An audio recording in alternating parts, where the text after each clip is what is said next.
Looking back through my Seesaw portfolio, I can tell that we have really accomplished a lot this semester.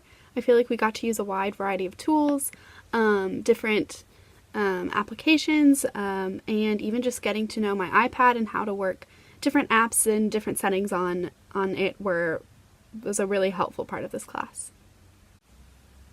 I think the thing that surprised me the most was my ability to use the different apps and to use the different websites and things that we were supposed to during this class. I'd always just kind of doubted my abilities with technology, but kind of being forced into using all of these different styles of things and these different applications, I feel like I grew in my use of technology, and now I'm a lot more confident to try and use that in my classroom. I liked the reflections at the end of most of the assignments. I think that really helped me see it more as a teacher rather than as a student.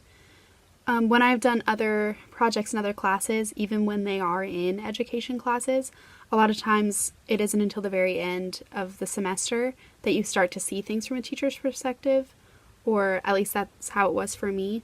But getting that opportunity to reflect on it at the end of every project, I feel like I got the chance to really apply that to my future teaching and my pedagogy for teaching as we went. Reflection for the Everyone Can Create drawing project was a great example of how I got to think about using the application that we used and trying to do these different projects as both a student and a teacher.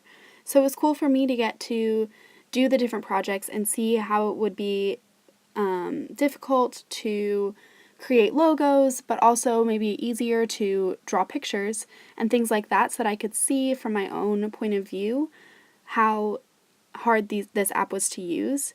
And then from the teacher point of view, I got to see how I would be able to implement this app into different lessons. The reflection helped me realize the limitations of the app as well as some of its strengths, like the fact that using technology to create art means no cleanup.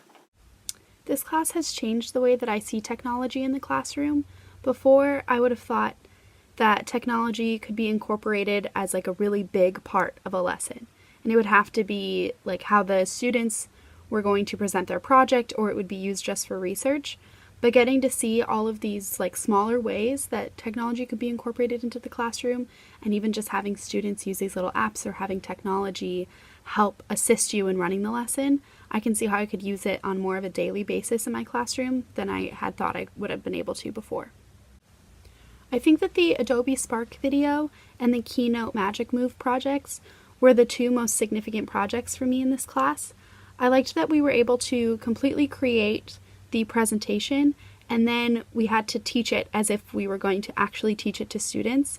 That was really helpful because I know we get to do things like that in other classes, but I like just being able to work from beginning to end individually, and then having to think about how I'm going to take the content that I just put into the presentation and present it to a kindergarten class or a third grade class. And now we have a soccer ball. Who can show me the circle of the soccer ball? Yeah, that's right. The whole thing is a circle. Can anyone else think of any other balls that are in the shape of a circle? The Keynote Magic Move project had me think about all of the information that I'd put into my presentation, and then had me think about what questions I could ask students as we went through the lesson. Overall, I think that this class has helped me realize the diversity of technology and how it can be applied to any subject and any lesson, and I've realized how able I am to use technology in the classroom.